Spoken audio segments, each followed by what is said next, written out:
Okay, and we're live. I think everything is working. You sure? I'm sure. Okay, fair enough. Yeah. All right, good evening, everybody. Welcome to the Half-Ass Show on MNR, where we do something during the day. Well, we talk about shit. I guess Yeah, it's usually how it here and goes. there, up there, down there, everywhere. Yeah. Ignore that. Ignore that. Of course, you're still doing beta testing as we're in the No, middle of the I show. just put it in my phone. That's all. Because sometimes I don't see. Uh, I don't see certain things, and I'm just checking. That's all. It's all good. It's my job. Jesus fucking Christ. Anyway, how you doing? I'm all over the place today. I guess.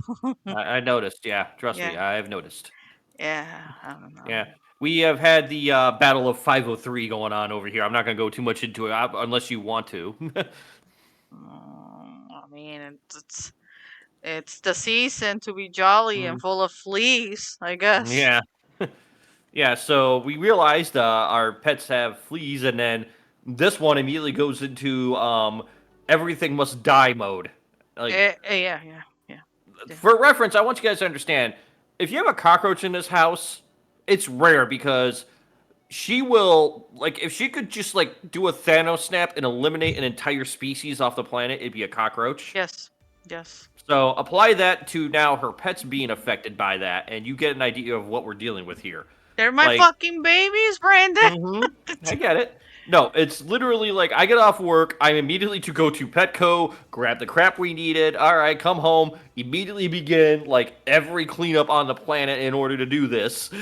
And by then, like the day before, I already ordered like a bunch of chemical shit so it can go away, and it hasn't gone away completely because I needed more shit. So Yeah. yeah, it's been fun. And to tell you how demented we are, or at least I am, like we begin this thing, and I immediately play the Hell March from Command and Conquer Red Alert as soon as we begin this. I thought it was kind of appropriate. I was thinking about invasion, but it's the fucking same thing. I was like, oh my god, do you want to live tonight? No, you're not gonna die. Everyone died here. Like, everything died here except my pets. My pets are If being protected. if we're being honest here, we sort of like a lot of people would pull out the nuclear option when it comes to these situations. No, we went a step above. We went full on Tiberium. We were Command and Conquer, baby. Oh yeah, and I felt well. Also, we had the fun adventure of bathing the fucking cats, Which yeah, would not recommend. no, If you're thinking about, hey, it'd be fun to bathe my cats to look nice and clean. Don't do it unless they're flea ridden. Would not recommend. It was no, that was I'm bad. actually amazed. I'm actually amazed I came away with no scratches. I was legitimately expecting to You get slapped at some you point. you had one scratch in your toe because Naomi was like, ah! that was pretty much. That's right. That was the only one, but beyond that, like, Lefty was the one that was a beast.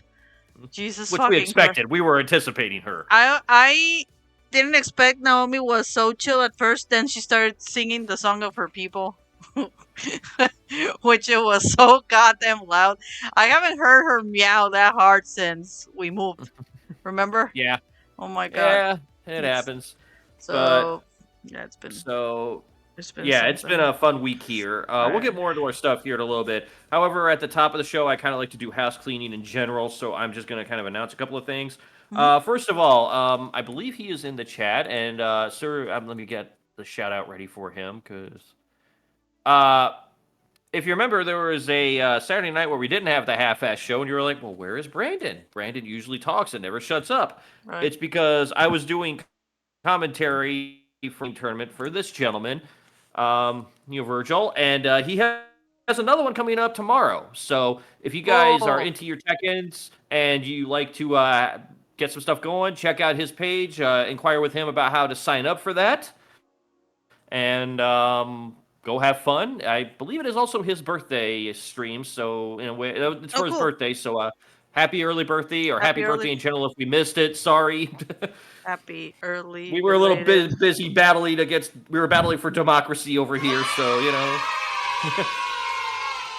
There we go. That's the best I can do right now. Yeah, that works.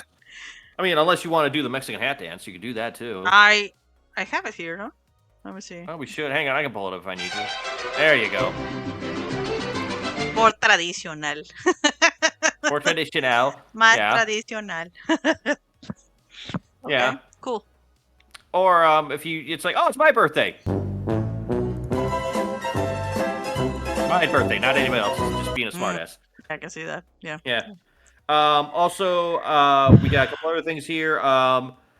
Lively Luna. They we're gonna have a tournament, but some things happened. They are rescheduled for the 17th, and I believe I am. That's the one I will be doing commentary for. So if you Oh, are okay.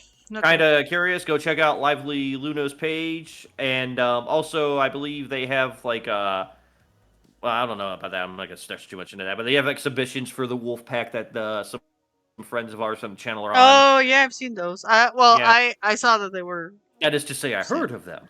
Yes, I have. I have heard of them. I actually Yeah, follow Live Luna now yeah, on Twitter. yeah. So Nice gal, really nice gal. yeah, Yeah. FYI, also, if you hear a dog barking in the background, it's not coming from Illy's side. It's actually coming from mine now because due to the last remaining vestige of the fleas, we have to keep her out. yeah, we need to keep her out from the room because it's the only one Mhm. that has right now not being completely covered by the thing. So Yeah. yeah, Yeah. that's Hang on here. fun. Also, if you are a podcast listener, let's say you like listening to your podcasts, Yes, I do.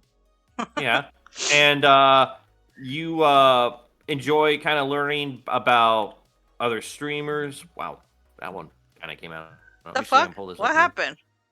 What the fuck happened? What? Did we I get don't know. disconnected? No, it's just that you Oh, seem like you're all over the place. I am multitasking. Uh, Definitely multitasking. Men can't do that. Oh, trust me, I have learned quite often to. Yeah, sure. Okay, so the link I have here is actually for her Apple podcast version, but go to your podcasting of choice. It is called In the Basement, Gaming in the Basement with Rockagoth, and she interviews streamers, and I believe coming up she'll have some indie people. She's a good friend of the show, and her podcasts are really informative. You kind of learn a lot about people, and if you want to, me and Illy have been on past ones, so you can better know a host there. Right. Let me share the one from Spotify. Thank you.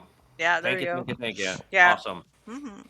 Okay, so that covers that one. Just little community notes. Mhm. All right. Okay. Ay, On that note, highway.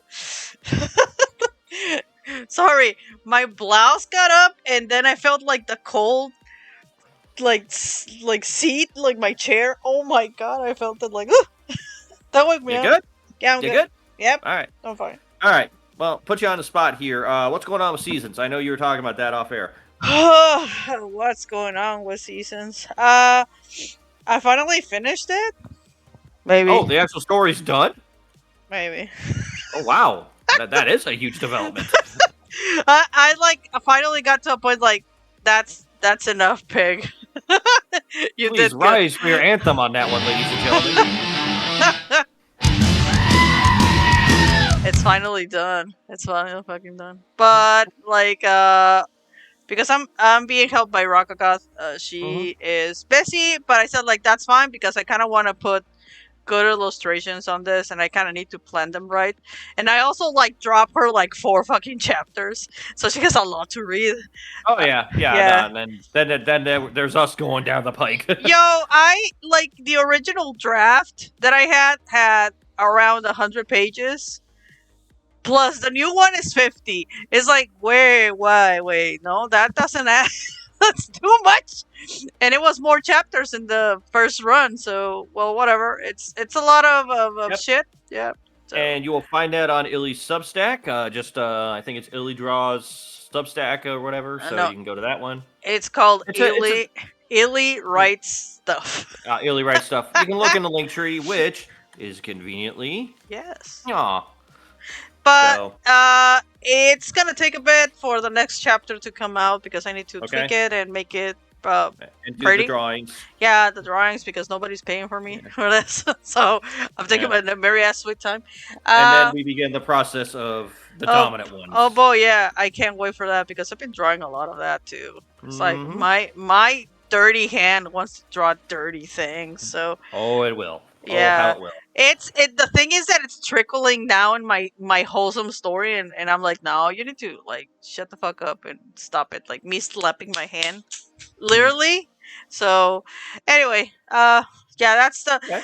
thank God it's done. I don't want to change anything from Now it. you can move Just, out with your life. yeah, I can move out. I can have a life Because you've anymore. only been obsessing over this for like the last 3 years. And the thing is that it's really sad that on my phone I have like the character, the Frost guy on my back screen, and it's like, I'm doing this for you, man. So, yeah, that's pretty Okay. much it. That's the update. So with that in mind, what Yay. have you been up to this last week outside of business and enterprising?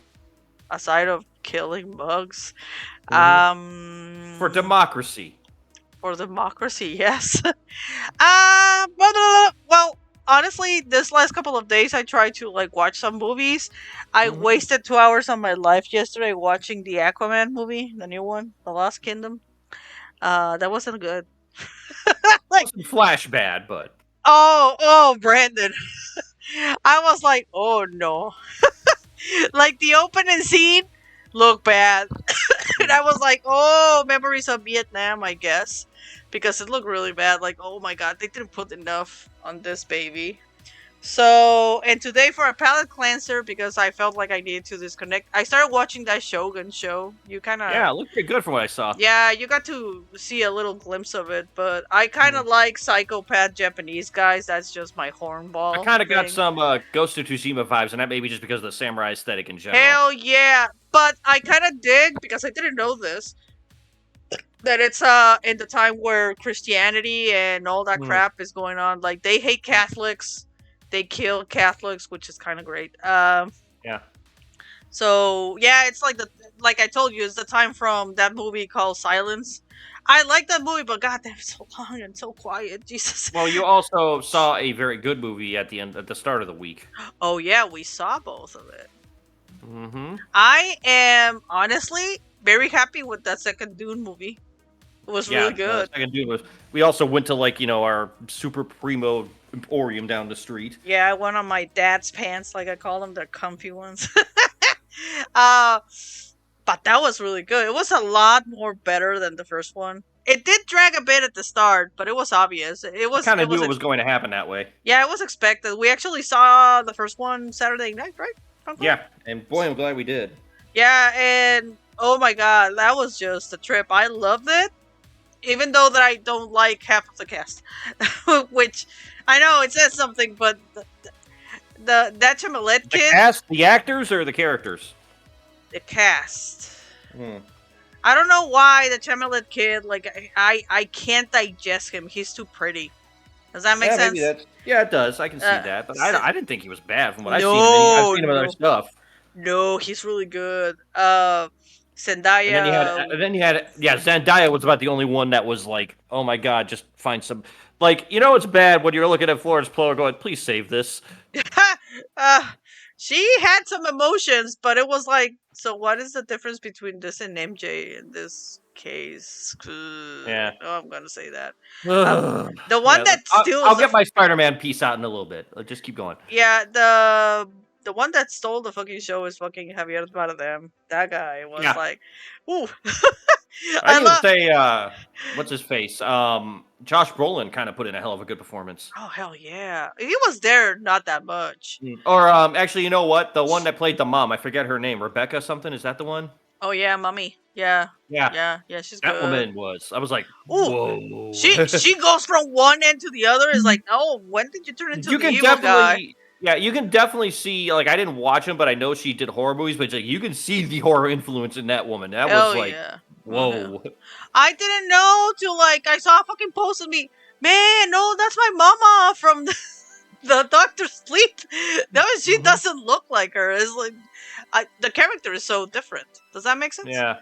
So, absolutely. So, yeah, that, I like that Butler guy, the one that is the psychopath. Austin Butler, yes. Yeah, oh my god. He looked good on that balding thing. Oh, did you know, by the way, I learned this week, the guy that did the prosthetics for everyone from that end is the same guy that did Prometheus. Oh, wow. The makeup, pues. Yeah, I can see where, come on, it looks like fucking Prometheus in time. Yeah, I agree with that. Yeah, the guy has a thing for bald guys with no eyebrows, I guess. I So guess that's just whatever planet that is. yeah, that planet was weird. Like everything and Yeah. the visuals, the interpretation of everything was Well, really good. to So, be perfectly honest, you have to kind of give it to Dennis Vanillum. Is that I can't but I pronounce his last knew name? he has, Vanillum. yeah, You whatever. kind of have to give it to him because if you guys go to YouTube, there's the Second Wind guys. They did a story on the Dune movies and how they were considered unfilmable, Yeah, and like all the work that man did to make that like filmable was. It's like you don't realize the achievement that man has done until you kind of put the pieces together of what oh he yeah, did. It yeah. I was know he very has. fascinating. It's because his aesthetic is weird. Does that make sense? Well, yeah, but also like they were explaining in that, and I haven't read the book all the way, but they were explaining like there are things that they reference that they don't reference in the book, but they Yeah, tell you in a visual presentation in the movie because they don't have time to explain it. I think one of the scenes that he had to construct from scratch was when he actually gets into the fucking worm and how Yeah, they ride the worms because they do give an explanation, but they don't really tell them. They don't really say in the book how they get on them. yeah, So, but no, it's like when you think about what he's done, it's a hell of an achievement. yeah, bro. It's just that sometimes I know it sounds dumb, but sometimes you need to wait to the technology to get to a certain point so you can I don't actually know if have. I don't know if it's so much the technology, but it's more just people thinking through. Like I said, there's So we'll go back to the first Dune movie for this. Right. Which Okay, this one? will make more sense. Dune Part One. Okay, okay. So, So when you get into that movie, there's the doctor guy that has the thing on his head, yeah, and then there's the attendant that has the thing on his chin, lip. lip, whatever. Yeah, those are because they're casted. They're trained a certain way, and those are to denote cast. And apparently, they go into detail about each of them in the book, but they don't have Mm, the time to hear. But they just put those in, and it's like you instantly know why because the way they're acting and stuff like that. right. Gotcha. That's an example of what I'm talking about here. Okay. So it's not It's so much a technological aspect; it's more having the wherewithal to go, okay, well, what can we show visually? What we can reference, and then how do we explain it? And da da da da da da. It's taking advantage of the medium at hand, well, or yeah. as strange as this sounds, Illy, Huh. adapting a book. Yeah, well, everyone has a different way of adapting things. No. And I really like his I want to say it's like a polished look. Does that make sense? Because he has a Yeah. very like polished kind of view of things, and it gave it like a different world. Like I saw a while ago the documentary of how what's his face, Alejandro Jodorowsky. He was supposed to do an interpretation of that movie. He had a good idea, but his concept was so out of there that it's like, Yeah. bro, you don't have the I get it. technology. We don't have the production money for making whatever you want. It sounds amazing, but we can't do it. Yeah. David Lynch was the one that did it, right? If I'm correct. I believe he was the one that did that one. But yeah, that was a. It's David Lynch. Come on. Everyone thinks he knows. The people that think that they know what David Lynch is doing are lying because nobody knows what he's doing. Yeah, if you watched Alien 3 and you understood that, could you kindly like let me know? Because I've watched that and I'm like, what the hell was that? I would have liked the version of the little doggy alien. That would have been cute. Ridiculous, but cute. Yeah, but still, it's like if you could explain Alien 3 to me to make it make sense, I'd appreciate it. I think the rest of the world would too. It's like asking what Twin Peaks was about. What the I fuck have no was idea what's going on. Eraserhead? I don't fucking know. What the hell? I watched that movie twice. I was like, well, maybe in the second one I got, and I didn't know. I said like, no, I quit. I quit. It's Yeah, and by the way, ladies and gentlemen, this is coming from two people that have like gone through End of Evangelion like it's the Zapruder film. Like we are like we know frame by frame of that one. So we're out of our depth. we were talking about that earlier. That's Yeah. funny. Oh my god. But it's just no. You don't know what you're a fucking liar if you know what's his fucking things. If you know what David Lynch is saying in his fucking movies, nobody knows. It's a mystery. I mean, Yeah. All right. So what else have we been up to aside from the movie side? Anything besides battling the bugs for democracy and Tiberium? it's just so funny that it's it's actually a thing. Well, I've been trying to work, Okay. surviving. That's pretty much it. Played any games or anything, or? I played Elden Ring the other fucking day in stream. I forgot that. I hated myself for 2 hours. And you're gonna do it again this week, aren't you? I don't know, Brandon. Says it all. I don't know, Brandon. I kind of want to kill that fucking thing. The last time it took me like 3 fucking hours to kill that one enemy. but I have the I guess the way of doing it, because it took me so long the last time because I didn't know what the hell I was doing, but now I kind of remember, so whatever. Yeah, repetition does wonders. Yeah, I don't want to be maidenless. I want to have my mommy to kiss me and love me, I guess. But that's pretty much it. I haven't been able to play. I've been like stressing about things, so another week. What have you been doing? Yeah, on my end, I have been playing Final Fantasy VII Rebirth. I'm enjoying it, except fuck Queen's Blood. I don't know what the fuck people are telling me this thing is great for. It is a waste of 2 hours of my life last night. You're talking about the card game? They were bitching in the morning at 4 in the morning. Fuck that thing. It was like, I was doing it, I was like, oh, I'll get something good out of it. Look it up. I wasted 2 hours of my life. Screw this. It's what I was telling you. Like, at least in the Final Fantasy VIII game, you could like take out legit shit, like summons that you don't get, like things that are worth like whatever. So if you are making a video game, ladies and gentlemen, and you like you want to put a mini game in, and I'm not saying mini games are bad. Okay, it's like I can see where there can be palate cleansers for certain things, or just kind of take your mind off it, but you still want to play. I completely get that. Don't make it part of your story unless you intend to make it part of the gameplay. And I mean that simply. Good example, The Witcher. The Witcher 3. Hey, we have this game called Gwent. You want to play? No. Nah. Okay, have fun. Good luck with your quest.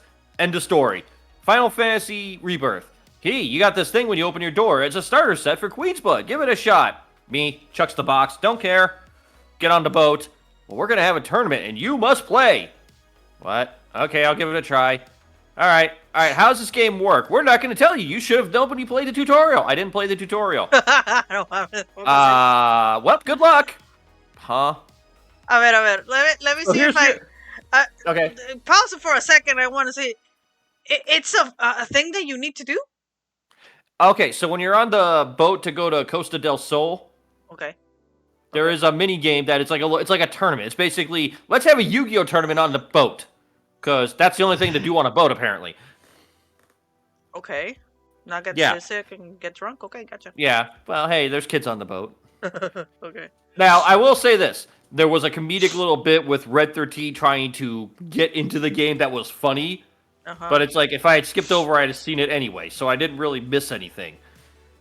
But they're like, oh, well, you can play this and have fun on one day. I'm like, all right, well, I'll do a game here, I'll do a game there, just shut you up. Maybe I'll get something. Because when you play these games, on these games, that you kind of have to finish them, because usually they'll unlock some super god-tier weapon that will be making your life easier the rest of the game if you do it. It didn't. No, what you unlock is a rarer card for the game, a trophy, and you get some gil, which I have more gil than I know what to do with right now. Because I'm a psychopath and I grind like crazy. I can see this. Yeah. So this entire game was a complete waste of time. And then it's like, okay, I did the first round, won that. And then it's like, oh, well, you can face your co-characters. And I'm like, okay, I'm trying to like build relationships with like Tifa and everybody. I'm like, all right, I'm going to go. Maybe, you have to, this is the way to make it faster. You know where I'm going with this? Yeah, you want to. So I'm like, I may not get anything out of this, but it's like, I'll build a little social rank. Okay, Persona logic. Makes sense. 90 minutes later, I finally beat Tifa. Ha! You kicked my butt. Good job! What? Like, you're like... Yeah, it's like, didn't see anything like, your relationship has improved, your thing has done this, or whatever. It's like, I literally just sat here for 90 minutes getting my ass kicked for no reason. I want to see how she wins me, and I can grab her tits. No, nothing. This was just a game.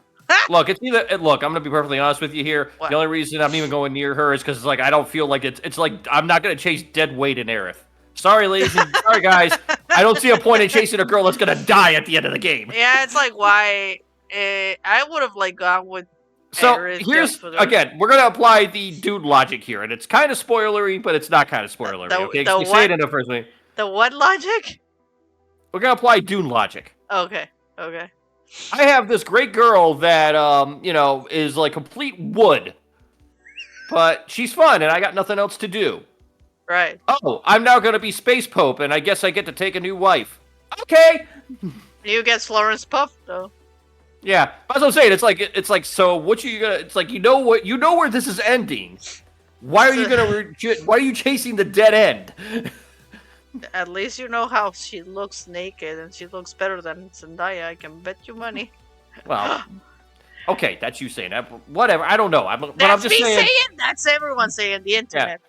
No. But I'm just saying, it's like, I'm not going to chase a dead end with Aerith. That's the only reason I'm doing this. It's like, it doesn't make sense. I got you. Yeah. So I'm like, I wasted all this fucking time. Okay. By the way, I have to point this out. The guy on the boat, it's either Michael Buffer, the let's get ready to rumble guy, or it's a dude that does a damn good impression of him.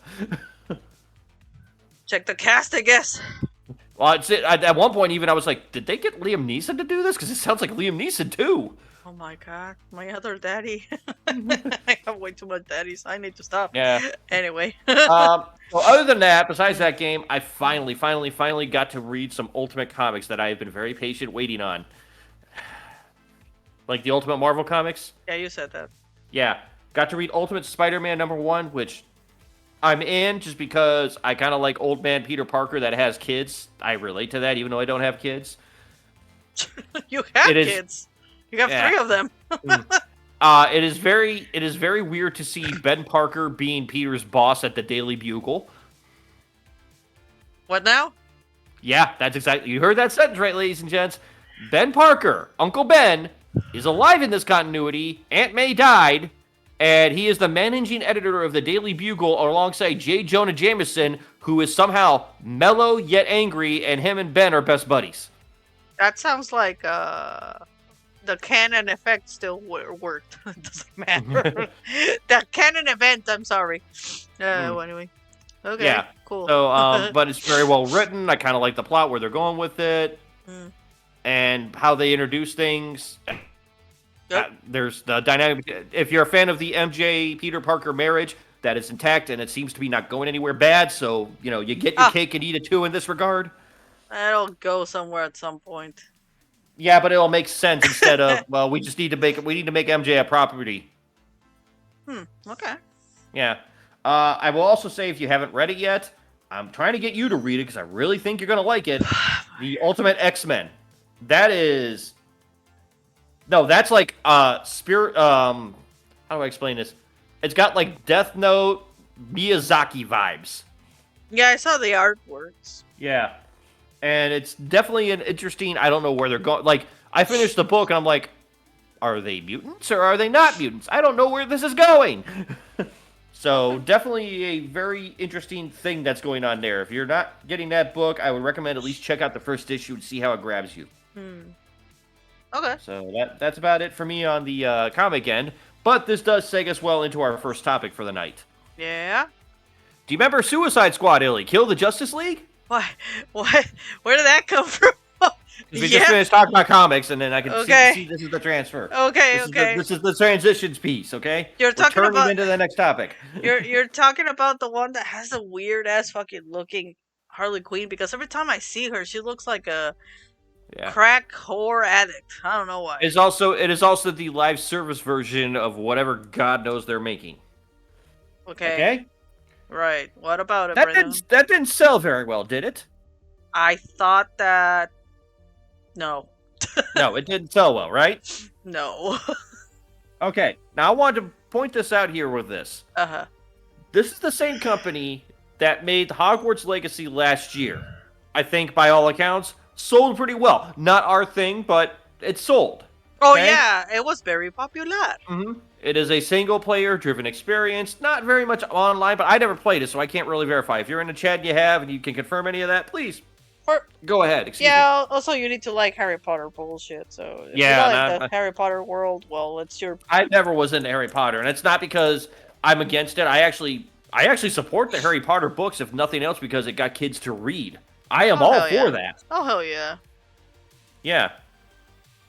But like, even if it's like if the Divergent trilogy was actually good, that it got people to read, mission accomplished. We'll just move on from that. I mean, I was gonna say, like, it's just that your thing is not magical things. Oh, yeah. So Yeah, no. it's But I'm not just your saying, thing. it's like, I don't, but it's like, I've had people tell me, it's like, how do you not like Harry Potter? I'm like, I just don't. I'm He allowed to doesn't- do that. He doesn't believe in magic. That's kind of why fairies die, and I love it because I hate fairies. Anyway. Okay, and then you tell me I apparently practice chaos magic without realizing it, so whatever. That kills fairies. That's kind of why I'm married you. Oh, okay. So, we got two examples here. One good, one bad. We have the Hogwarts Legacy, killed it. Bang gangbusters. Biggest selling game of last year. Right. Suicide Squad. Right. Terrible. Not really received well. Everybody's annoyed by it. Everyone's annoyed by it because I think it was a bad game, it was a boring game, and nothing was really happening. And then they killed Batman. And they killed Batman, and his last fucking thing is like, bro, yeah everything sucked. All right, so if you were an executive at a company, Illy, let's just play this out. Oh boy, okay? Give me power. And so it's like I have this thing that made more money than it printed money essentially. Yeah. Or I have this thing that is, for all intents and purposes, a dumpster fire. Okay? Like you come in a Suicide Squad, you're the guy holding the pizzas and everything's happening. Oh well, yeah. That's the situation. Uh-huh. Okay? Which kind of game would you want to go with? Like, if you had to choose your next game to make, you had those two options. It's a fork in the road moment. Which game are you going to choose? You want my real honest opinion? Please, I'm curious now. So it depends on my position in the company. If I really want to piss off people, Suicide Squad definitely would keep just to piss off people and prove a point. But if I was a normal person, if it was me, it's like, no, just throw that shit into the dumpster. Let's focus ourselves on the good one that is actually giving us money, which is the Harry Potter one, right? Well, then the executive you're talking about must be in charge, because they're actually trying to now double down on live service games and free-to-play games and mobile games. Oh, that is their future, they announced. That's so sad. That's so sad. But that's how it's rolling. But it's microtransactions at the end of the day, right? Well, because it's like everybody's bitching about, like, everybody's complaining, like, games are getting really expensive to make. And in my brain, I'm like, okay, I get that. That makes sense. Yeah. Have you ever heard of a wall where it's like, I get you want to break the wall to, like, make the next stage a game and all that stuff, but inevitably everything is going to hit a wall that you can't break. Be it end of the universe, be it just a wall that you can't punch, whatever. Walls exist for a reason. Maybe we plateaued to a certain point where it's like, why don't we just stop here? With graphics and all that, it's like, we're good here. Let's make this more common. And, you know, prices are going to go down because it's not super expensive advanced shit. It'll become, like, a good example would be, like, how a lot of games now are kind of more, indie games especially, are kind of 16-bit aesthetic. Or, like, the Metrovania kind of things that are, like... Sort of the same, but they're pixelated, but it's like, it's a well-worn, proven unit that it's like, it's cost-effective, I would think. I'm comparing apples and oranges here, I'm aware of that. But it's like, it's a template that has worked very well. Obviously, it can bring money, and gameplay can be all kinds of things. Do we really need to develop another graphics engine to look better than, say, whatever? Now, I'm not saying everything needs to be Unreal or you can't make your own engine. Right.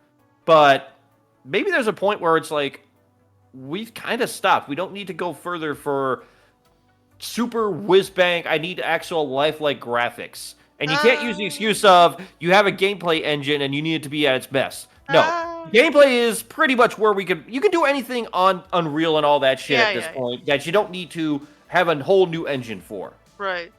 So, when you bitch about games being so expensive, that's kind of on you at that point, because you're pushing the boundary to the point that you can't you're going to spend more money than it's worth. Yeah. Yeah, I gotcha. I understand. So that's where I'm coming from on that. I'm not saying, I understand you want to be the next and the best and the greatest.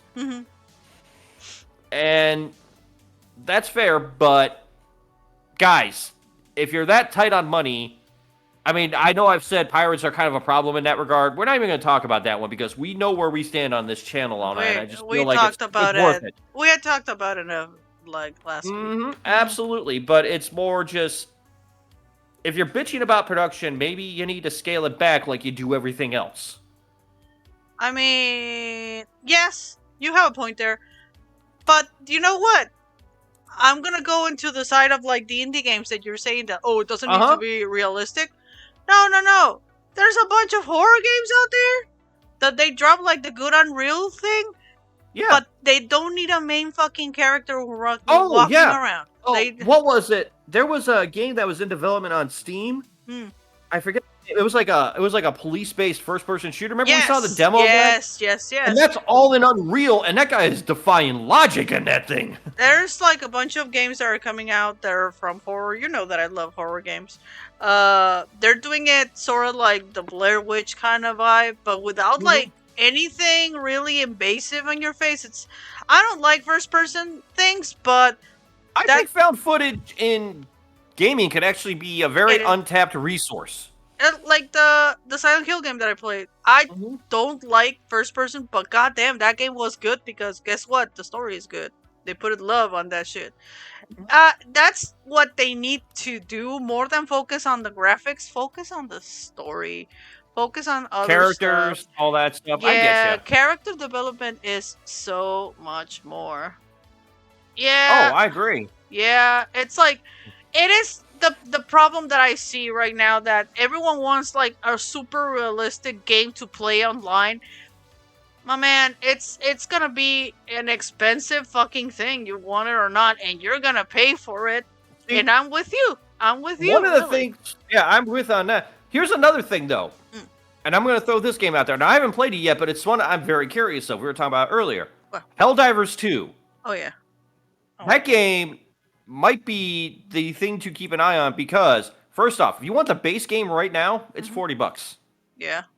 That's already we're at a cheaper end of the spectrum. If you want like extra stuff, like I think they got like an extra content pass, it'll bump it up to like $50 or $60. So a full game price there from the old years, okay? Right. They have right now they have problems holding on to server space because of how many people are playing this fucker. Yeah. Yeah, not well, we don't have servers. We haven't done. No, it's like we don't have room for you guys. It's like America Online back in the day if you were that old. Yeah, you need to go super early or super late. Yeah, that's what I'm getting to. They have a fucking GM that they have a game master that's like D&D style stuff, just watching everything play out, like that. Yeah, it is, but it's working. That's what I'm getting at. And it's like, you don't need $70. You don't need a crazy development cost. It's clearly showing that. Yeah, they do. It's kind of nuts. And like, I read something the other day about like they unlocked the mechs and they're like, the developer was like, we did not expect you guys to do this fast. We're like, oh fuck, we have to finish this. But like that's how fast it's moving. That's great because that means that the game is good. I feel like they were trying to keep it like, well, let's see how it works because I don't want to kill myself and let's just go with it. Oh shit, this game worked, which is great. I like it. I like happy endings, I guess. Well, it's still in the early stages. Like I've been thinking about pulling the trigger on it, and it's more I have it because, one, I don't know who I know plays it, if anybody does. Nobody. And, well, Nobody. I don't think I have it. I think some people we know do, but I just haven't talked to them about it. And two, it's like, I'm kind of waiting because I feel like there's going to be a sale in the next month or two that it's like I can just pull the trigger on it. Like, I'm not expecting, it's like, my goal is, if it's under $30, I'll buy a digital. That's not even an issue. Also, like, the problem right now is, like, all the servers and all that stuff is like, that's another reason, yes. I don't want to suffer that right now. Yeah, it was, yeah. Well, I mean, it's also in the early stages, as Illy mentioned, so. Yeah, so let's hope for the best. They gotta fix the problems. Like, this is not a problem they're gonna stay. It's a problem they're gonna fix because they know that the thing is working. It's like, no, hell no. I'm not gonna kill the cow. No, fix the fucking cow. Sony's looking at this like, oh, you need more servers?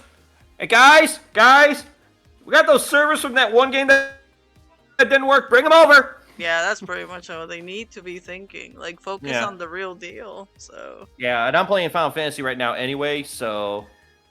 Right. hey, that's not a bad thing. I mean, there's worse games that could have a community. Suicide Squad. Sorry, I had this thing in my throat. What? What'd you say? Nothing. Suicide Squad. So bad. No. Is there a community? I doubt I it. imagine not.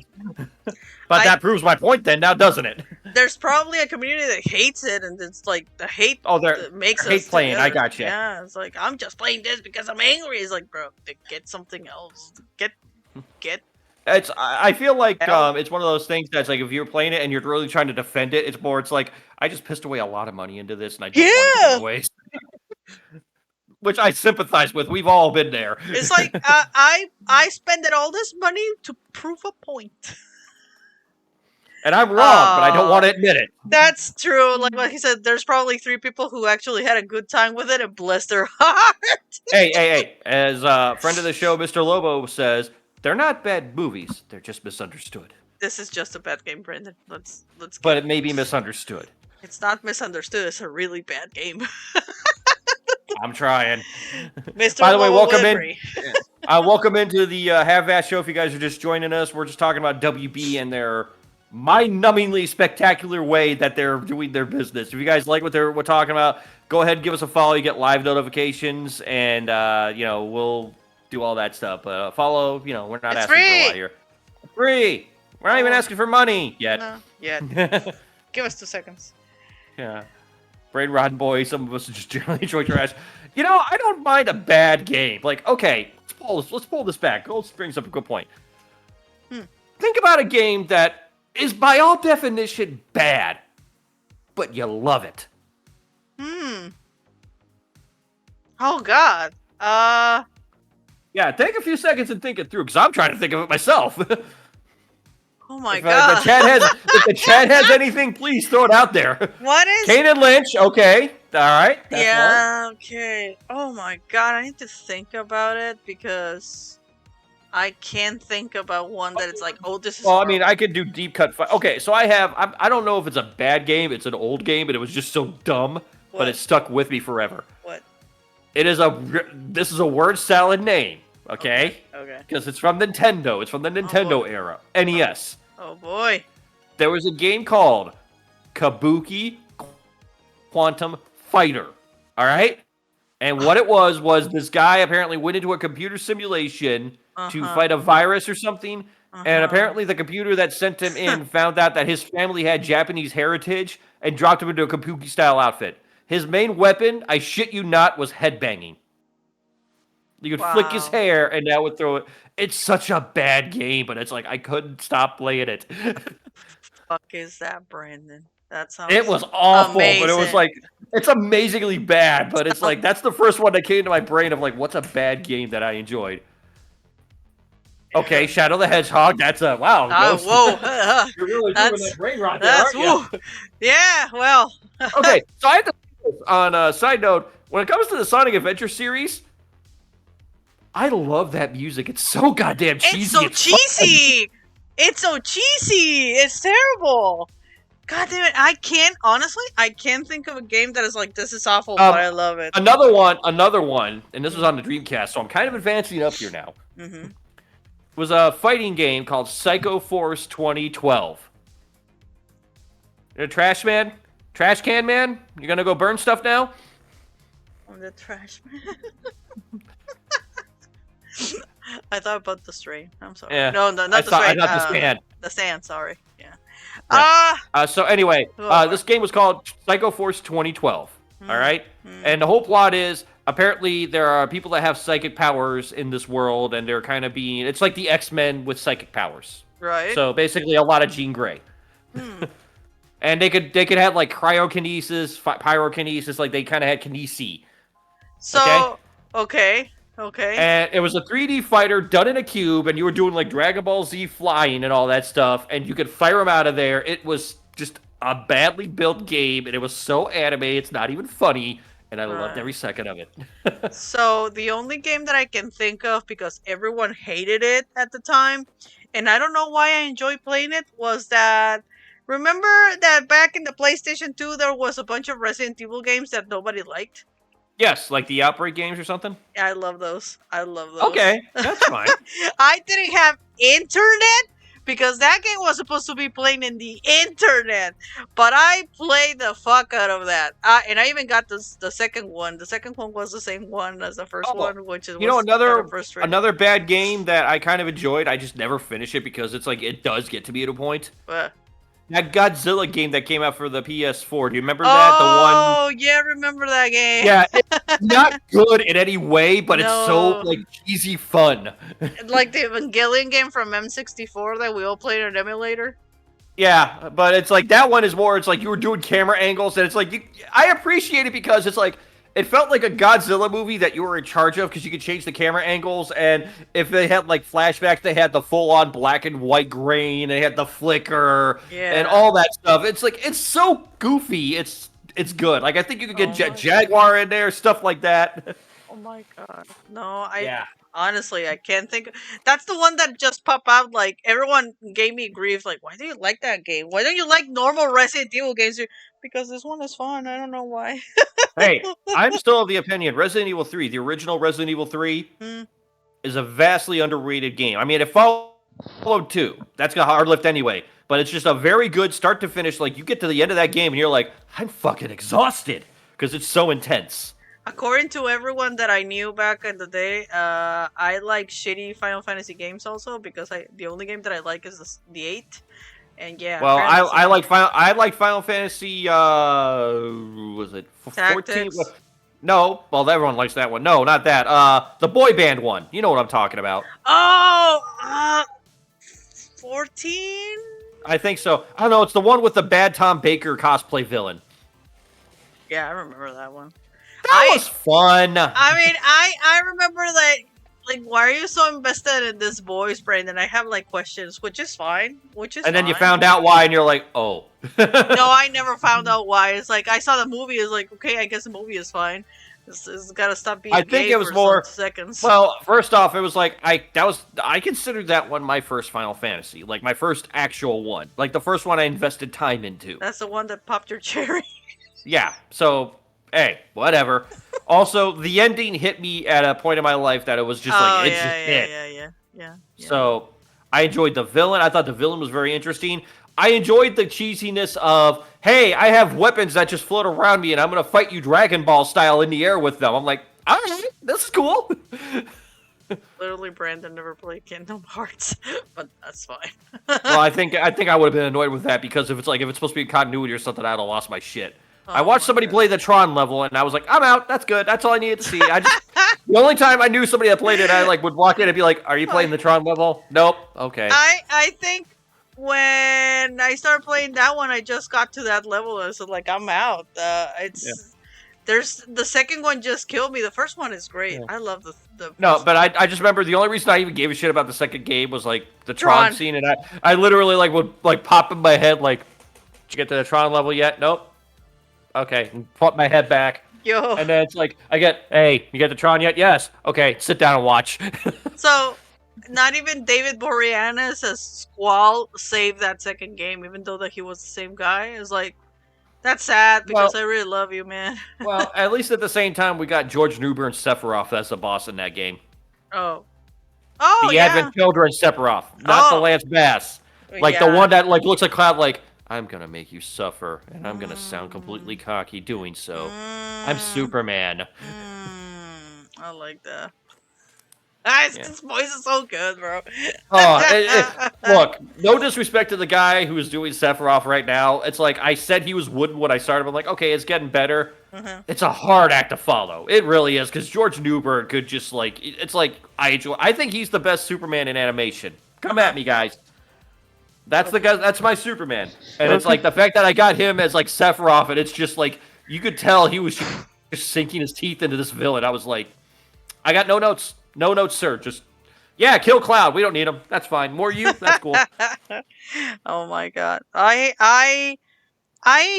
can't. Like, I've been wanting to play like Final Fantasy, but the pretty boy twin kind of thing is not my thing, I guess. But Sephiroth is like super fucking hot. It's like, I don't know, can I just have a game of Sephiroth? Does that make sense? And I'm surprised they haven't considered it yet.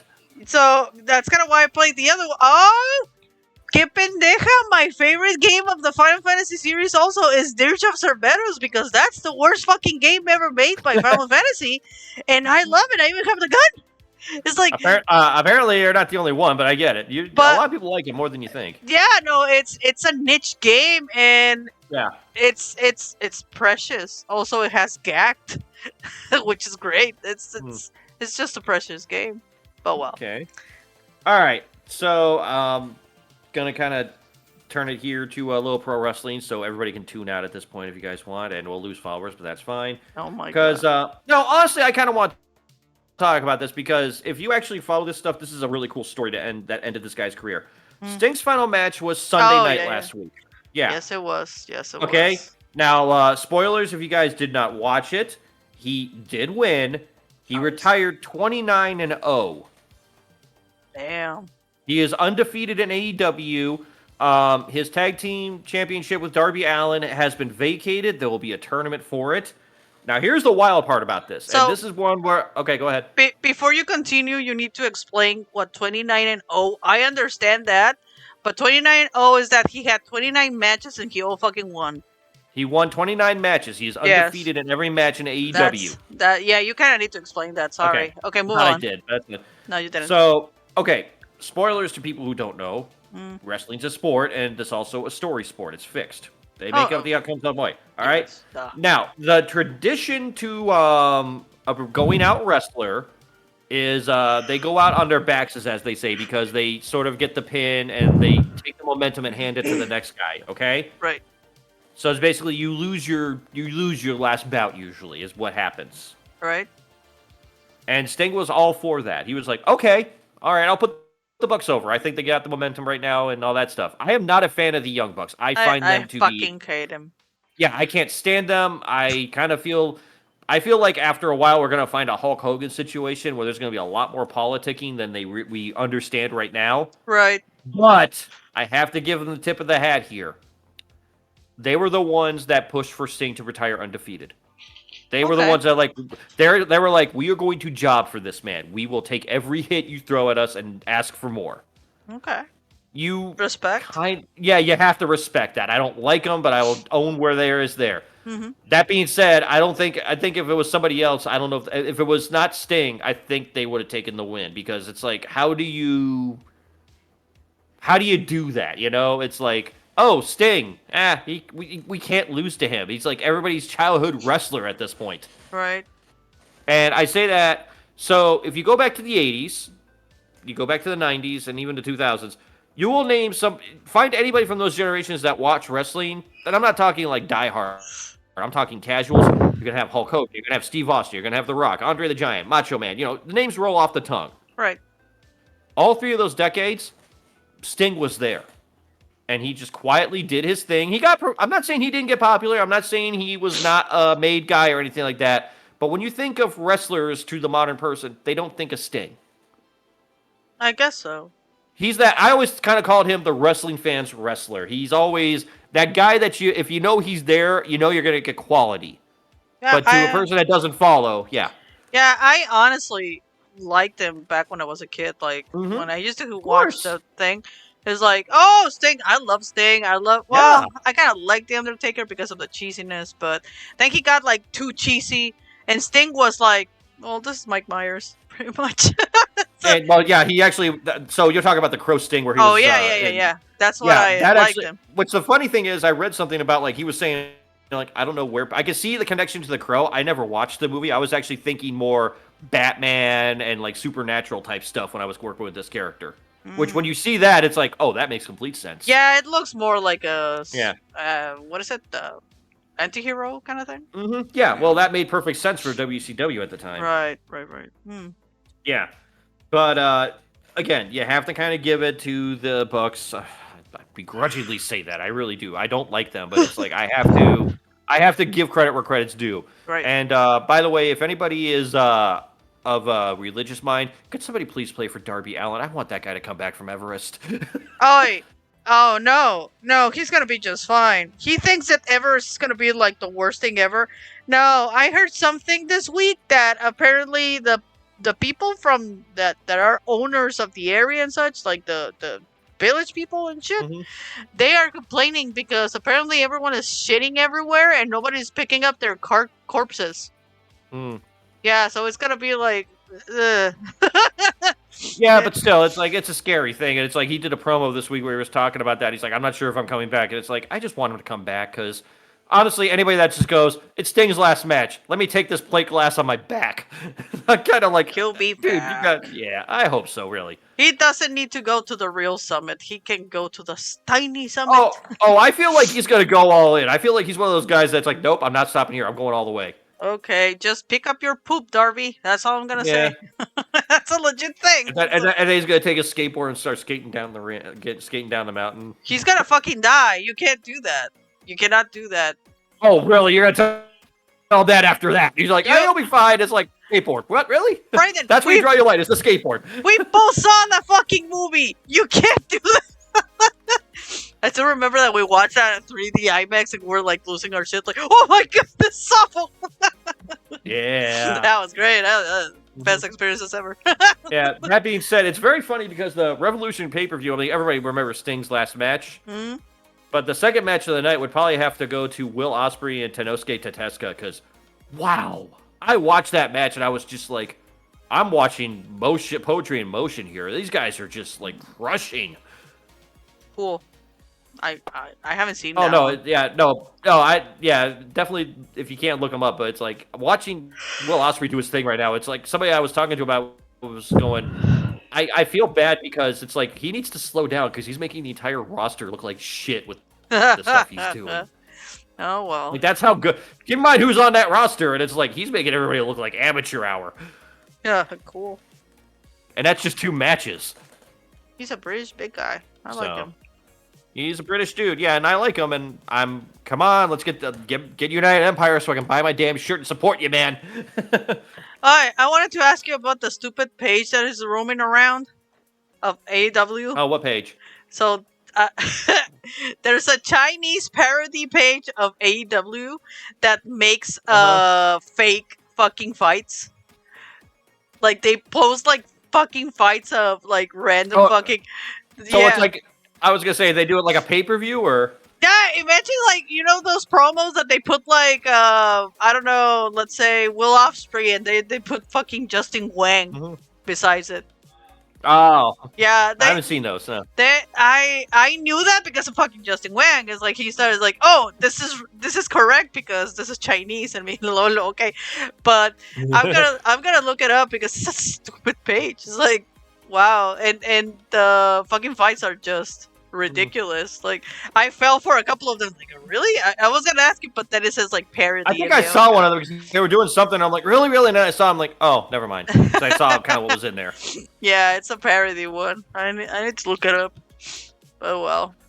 By the way, that being said, you of all people are probably. I would actually be keeping an eye on AEW if you're south of the border because they're really kind of starting to flex the lucha muscle on those guys. I love it. They're bringing the CMJ, right? CMLL, yeah. CMLL, yeah, that one. Or CMML, yeah. Sí, with the pinche. Yeah, but they're having some visas. So I know there's going to be a little bit of a hiccup because apparently some jackass in Texas here that was like a promoter fucked up visas. So AEW has to they have to do like a fuck ton of visas for people to kind of come here again because they screwed them up so bad. Whatever momentum they were having, I think they're kind of stopping. I think the problem is that they need the working visa. Because they're contracted, so they kind of need to do that. That's so dumb. That being said, where's my boy Roosh at, man? I haven't seen that guy in a while. Who? Roosh, the guy with the hair and, the Los Sactogomenables or whatever. I don't know, Brandon. You know who I'm talking about, right? I got lost. Who is that? No, it's the guy with the guy that does the bullhorn thing and charges at people. Oh yeah, you me acordé. Yeah, I remember. I haven't seen him for I saw him what, a month ago? Yeah. Was it? The last time? I think maybe it's the visa issues also there. Didn't he fight fucking El Hijo del Vikingo? Something like that? Something like that, but I know Vikingo's on the shelf. Hmm.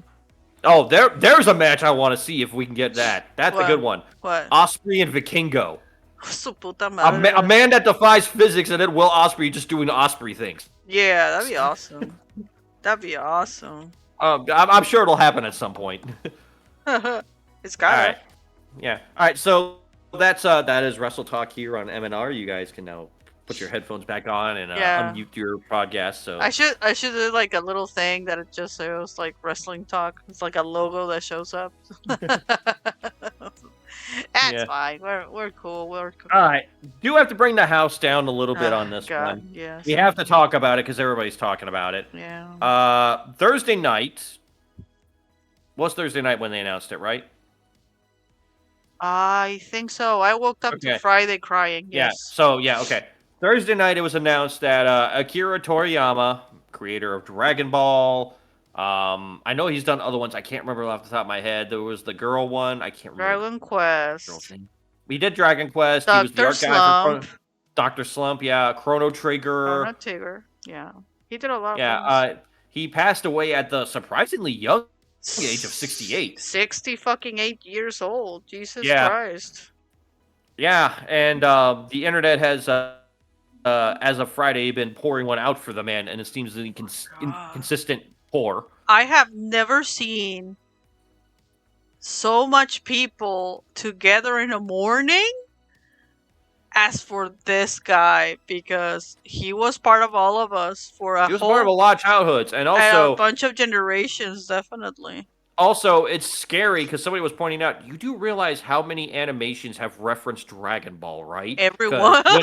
Oh yeah, no, but it's like somebody made like a compilation of just showing pictures, and it's like, oh my god, like I didn't know Powerpuff Girl, like it's stuff you don't pay attention to. Yeah. Until it's pointed out to you, but it's like there are people referencing this fucking decades. Yep.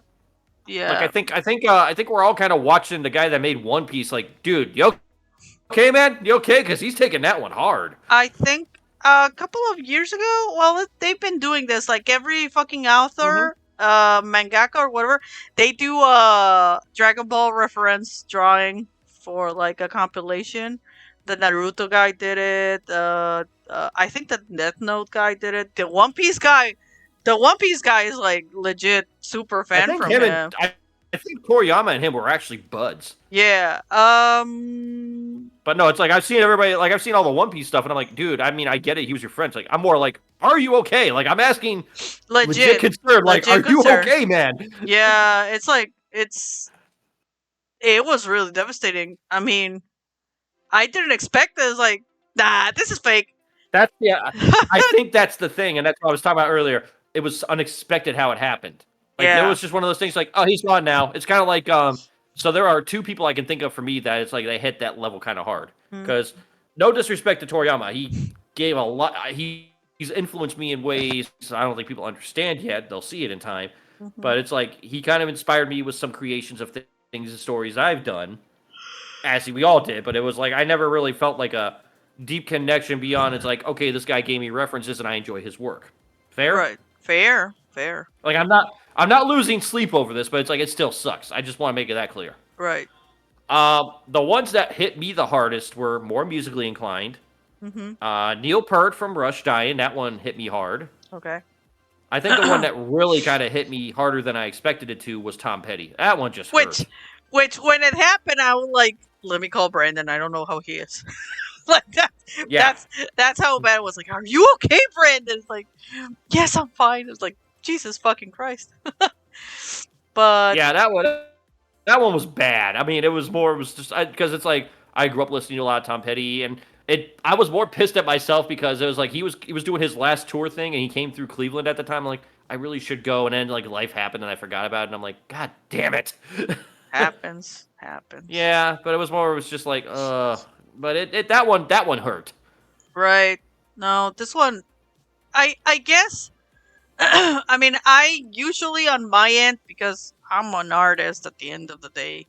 I always talk about the magical girls, but that's a fucking lie, people. My first anime that I watched and made me like, holy fucking shit, was Dragon Ball. Dragon Ball Z. Those two. I think the first time that I went to a convention, the first movie that we watched was the 7th movie, the one with the androids.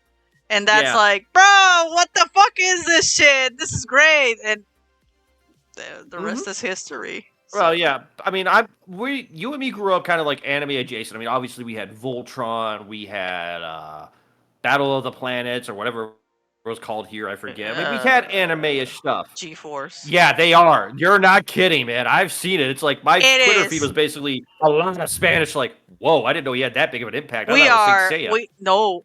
Well, Sensei is Santo Patron, but Dragon Ball. Dragon Ball is Dragon Ball. Yeah, I Dragon mean, Ball was look, before Saint Seiya. BBC announced it. That's how big it was. Like BBC's like Toriyama died. Think about the last time an anime or manga person got billing on BBC's website like, "Hey, Akira Toriyama died." I mean, my brother said that he saw it on the fucking news before anywhere else. Like, what? Mm-hmm. There's like, I saw in the news that Akira Toriyama passed away. I mean, god damn! You know it's Well, bad. So it's also kind of like what happened with Kevin Conroy here too, because when Kevin Conroy died, like, okay, I knew him because I kind of follow the voice actors and all that stuff, and I knew what I liked, all that stuff. And then you just turn on the Today Show, and it's like sad news in the entertainment industry. Kevin Conroy, the voice of Batman, has died. I'm like, the fuck? yeah, but let's be fair. I know Kevin Conroy was a big thing on the voice acting thing. So yeah, but it's kind of like that's what I'm getting at. It's like, okay, I knew in the voice acting stuff that sucked. I did not expect to see on nightly news an obituary for the voice of Batman. Is what I'm getting at. And that's what took me. It took me back on that. Like CNN is reporting on this. Fucking NBC, like all the news channels. I'm like, what? Yeah, no, I think honestly, well, Yeah, the Kentaro Miura was, I don't know what's. I feel like it was like a mystery when it happened because we all knew that he was in a very dark spot. yeah, So, but then turns out that he wasn't in that very dark spot. He just lay low and then he just fucking kicked the bucket. yeah. What it drove me insane that Friday morning was that, but he was fine. Like, we just saw Broly a couple of years ago, right? We got to see that one, and he was very into that one, and like, no, like, I was baffled of how Yeah. it came out of The nowhere. thing is, I feel like if they continue Dragon Ball, and they're going to, because honestly, Toriyama kind of consulted at a point, and it's like Right. it's sort of kind of run by. I think his kid is involved more in it now. So Yeah. if you're wanting some familial passage, you'll have that. But Dragon Ball is one of those things that's like it's going to keep going. Obviously, it's not like Berserk where we're all kind of like, Well, so we're done, right? No, we're gonna finish it. You're gonna what now? Yeah. No, I'm his buddy. I know what he's gonna do. We're gonna finish it. It's not going to be what he wanted exactly, but we're going to do it because we need closure. It's like, okay. Like, this is why I was saying, Brandon, like, I need to finish my story because then I'm gonna kick the bucket and somebody's gonna make something stupid. No, that's my stupidity. So I will say this for the Berserk fans I've seen doing stuff. They're like, okay, we get it. They're not mad about it. They're not like this is sacrilege. They're like, all right, I get it. You want to do closure, and you have a very vague idea. It's not going to be 100% perfect, but you're going to give it a shot. Okay, and it has a very good divide of here's where the ending is, and here's where we think the ending is. Like if you want to stop here, you're totally good. Right. Yeah. Yeah, and that's another thing. A lot of people I've been mourning, and I was talking, and I said to somebody like, I don't think Toriyama, and I don't know the man. I'm not going to say I did. Toriyama was a guy who always I felt was like very positive, forward thinking, and I feel like in his death he would be like, "Don't mourn my passing. If anything, celebrate life. Kind of look forward to the next thing. Don't worry about me. I'm totally cool. It's you guys made some buddies with this. This is great. Move forward. I'm gone. I know it sucks." But I'm in a better place, and I will see you in that better place when you get here. I feel like that's where he would kind of want that to go. Let me say that I didn't know that he wasn't suffering, and that makes me feel bad in a way, but it makes me feel okay that he's not suffering anymore. Because you need to think about it in the less selfish way that it's like maybe he was suffering and you don't know, bro. Like, you don't know. We don't know. but also it's like I don't feel like he would want us to mourn. He would just want us to move forward. Not in a fact of like, oh, we respect you. It's like you don't need to do. I know that already. I feel like he's one of those guys that like I know you guys respect me. Just keep doing you. We'll be fine. Yo, we were all crying that with Goku. Like, oh, we need your energy. We all lifted the fucking arms. We're all the nerds that we did that. We, Mm-hmm. it's something that connected us. So yeah, uh, I'm very impressed by that. It's like Jesus. He was one of those little gems in the art Yeah. world, and he was pretty much all our teacher, like everyone's teacher. To be Well, perfectly also honest. No. It had moments. No. It had moments. I kind of like some of the baby stuff and the thing they were doing with the corrupted Dragon Balls at the end. Right. There were interesting thoughts. It's just the execution was outright bad. I'm sorry. I'm a But I'm a Trunks girl, and I didn't like what they did to my boy. That's all. you did watch Super, right? You did watch Super. I did watch Super. Because you think they did a bit.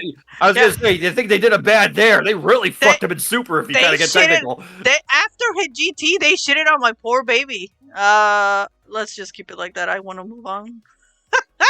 But it was actually the Dragons, yeah. But they actually also kind of made the story interesting with Trunks and Super with that. I mean, at least there was some interesting stuff. I like the future one, the tragedy one, but I like tragedy boys. Let's just keep it like that. Yeah, we're just gonna move on from that then. But yeah, I mean, it's also I would say if you are completely focused on Dragon Ball, I encourage you, and this is where I'm kind of going with the thought of like moving out there. If you like this stuff so much, you should expand out. Personal recommendation: Chrono Trigger. Great story, great art, very good execution on everything. It's Toriyama's fingers all over it. Yeah. If you haven't played it, take the opportunity right now. Celebrate his life by playing something new that you haven't played. Dragon Quest I recommend was fun. that one. Dragon Quest was fun. Dragon Quest. Dragon Quest, yeah. If you haven't played a Dragon Quest, there you go. There was the Blue Dragon game. Yeah, I did play that one. Yeah. Actually, you're right. The Super was. There's a lot of things I like about Super. The only complaint I have is I feel the Tournament of Power went way too long, but that's Dragon Ball in general. No, that's how it rolls. We roll eternity. Yeah, we roll eternity. But when they did the slice of life stuff, that actually were really good episodes. Yeah. Mm-hmm. And I actually kind of like that. It's like I remember when they did Super, they did a retelling of the Battle of the Gods and Resurrection F, but they also put in extra stuff in the animation anime. Like King Cole or what's his name? Captain Ginyu shows back up in the Super version. Does he? Yes, really? He does. Yes. Is he a frog still? I think he's a frog, and he winds up possessing one of Frieza's minions, and he shows bless. up and does the pose, and he's like, "Oh, hey, you're back. Cool. Go kill things." Yeah, Jesus Christ, the frog. I missed the frog. I think, what was it? I think it was the little green subordinate that he had in Resurrection F. I think he possessed him. Ah, okay. Jesus. Yeah. So, I mean, it's like those little continuity notes. I was just like, beautiful. No notes. My God. Okay. Yeah, it's like, seriously, if you have not tried any of Toriyama's games, I don't know what rock you've been under, but do give them a shot. Just like I said, there's other things he did besides Dragon Ball, and the best way to celebrate him is to expose yourself to the other things so you can keep it going for a while. Yeah. You know? Honestly, I was a schmuck for the Dr. Slump things. That was just bananas bullshit. It was just crazy. And also, the Hoyoyo thing, every time she grabbed shit. It was like, that show was like, what the hell is going on? And I remember they did like a crossover episode on Dragon Ball, where Goku meets her, and they fucking destroy the moon for some fucking reason. Oh, I think she was in Super too, wasn't she? Like, didn't she show up in Super? Did. She probably. Yeah, I remember watching that. That's the girl I was thinking of. Thank you. I can remember the Dr. Slump girl. Arale. Yes. We had that show. That in Mexico was great. I remember like the other show of Akira Toriyama. Yes, I want to see this. This looks insane, and it was insane. It was the best shit ever. And you know that I like crazy, stupid things. So Oh yeah, that yeah. was You not married my. me. Yeah, yeah. Also, the little girl has purple hair. Just wonder where I got the fucking thing. That's like, but Notice she's zooming in on her character. yes, look at me, I'm precious. Not as insane and grab shit, but yeah, sure. We thanks for now that I think about it, thanks to fucking Akira Toriyama, we have that little shit logo. You know what I'm talking about? The little poopy Oh yeah. design. That's his. That's his. Jesus Christ. God bless him. Yeah. Where he is. He's in a better place. He's probably just chain smoking and drawing right now. Like whatever. It's still gonna got like. You want a custom? Reading nudie magazines, according. Or he's running around the snake way, just trying to figure out where the hell he's going. This is fun, but I'm getting tired. Yeah. God bless him. Or he's chilling, smoking with a King Kai. I mean, there's a lot of options we can play with here. Yeah, that's great. I hope he's having the best time now. Oh, I'm sure he is. Fuck them. Fuck them about the power levels. Doesn't matter anymore. Doesn't matter anymore, people. We need to move He on. probably is also like, I don't have to listen to that Superman Goku debate. This is fine. Oh, God bless. Yeah, I love that everyone was like with the Mexican cartels are seizing fire because of the morning of Akira Toriyama. Like they probably did though. I mean, if you think about it, Sammy Guevara is not on air currently. He's suspended, but it kind of worked out that he's in mourning. Oh my! Because if you look at his intro, remember his guy's intro thing, it looks like the Toriyama style. Oh, does he? I don't. Yeah, like if you see on the, if you see on the big screen, he's got like a little animation where he's flying around like Goku and all that, taking out Bryan Danielson and shit. Someone check Spooky Rice. He has a Gohan on his fucking logo. There's a lot of people that like have Dragon Ball things. It's like Jesus. Oh my god. It's sort of like the lexicon anymore. So I promise to draw something of Dragon Ball this week. I promise. Maybe tomorrow. Maybe tomorrow. Tomorrow I'm gonna have some time. Yeah. Okay. So to lighten the mood and maybe get some happiness in you. We were having like it's like you said, we were celebrating. We weren't like mourning, depressing. No. Yeah. No, but still, I'm trying to make it a little better here in a sense. Okay. What if I told you that one of the guys that is responsible for the live-action animation disasters at Disney is leaving? The animation disasters? Like the live-action, taking the animation and putting them in live-action that nobody wanted in the first place? Yeah, I heard that. Yes. Sean Bailey is retiring from Disney. And he's the executive that's mainly responsible for the push of live-action remakes of animation. Oh, my God! Thank God. Yeah, he was stepped down from Disney. Ironically, his first movie that he did with the company, what was Tron Legacy. His last movie he will be production with is Tron Ares. Wait. He did the Tron one? He produced He produced it. I mean, it was just a producer role, but still.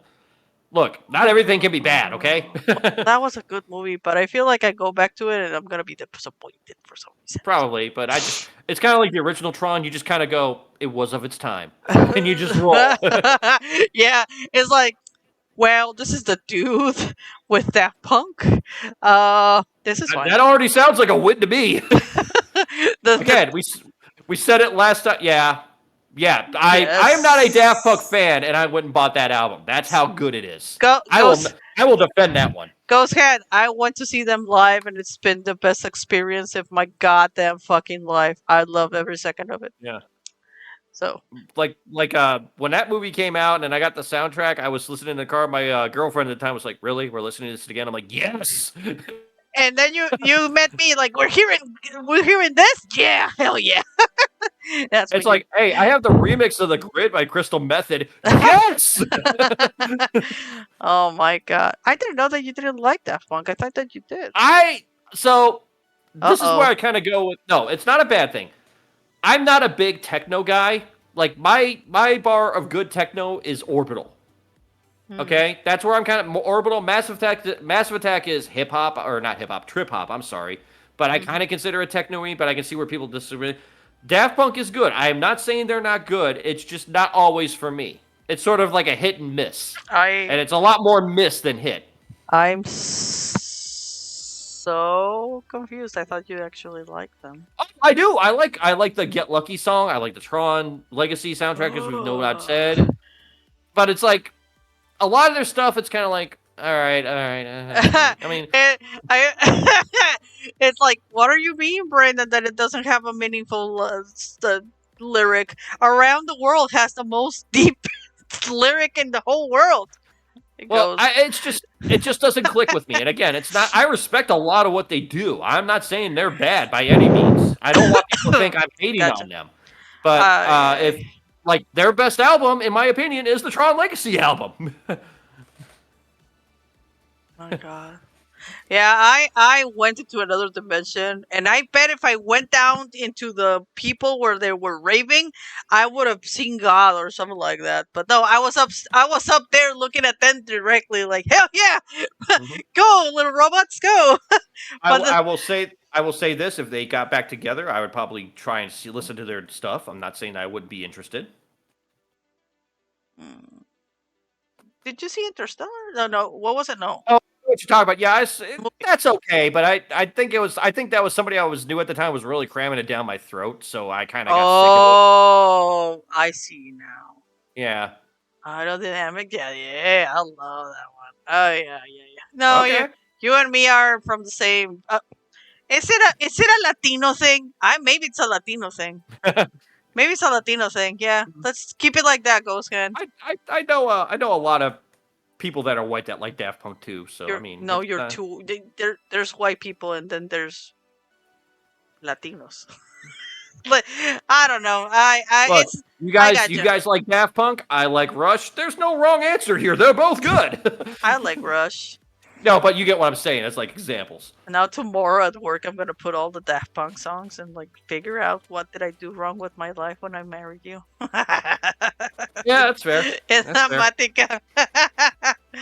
Okay, whatever. Yeah, but look, at least there might be some light at the end of the tunnel on the Disney train wrecks, because it's like, I don't care who you are, point at me a good live action remake of an animation, because I'm like, Will Smith as a genie, really? Did we need that? No. There was one joke that I laughed in all that movie, and I felt bad when I laughed from that joke. Does that make sense? Yeah, but one joke does not make a movie. Yeah, I mean, exactly. I know the plot of Weekend at Bernie's is a joke, but still. I mean, was he involved with Cinderella? Cinderella? Guy Ritchie? No, Brandon, the producer.